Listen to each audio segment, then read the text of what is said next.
जी मस्जिदुल हरम के अंदर कितने प्यारे मनाज़र हैं। उम्रा करके लोग आराम फरमा रहे हैं माशाल्लाह।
इंशाअल्लाह ये मुनाज़र हैं जी नमाज जुम्मा के बाद।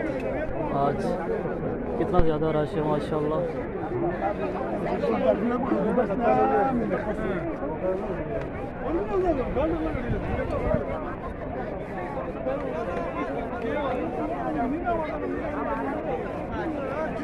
हर तरफ नमाजी नमाजी माशाअल्लाह, बहुत ज़्यादा रश है। आज रमज़ानुल मुबारक का पहला जुमा है और ये रश देखें मस्जिदुल हरम के बाहर सैन में।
माशाल्लाह नमाज जुम्मा के बाद ये देखें नमाजी आराम फरमा रहे हैं।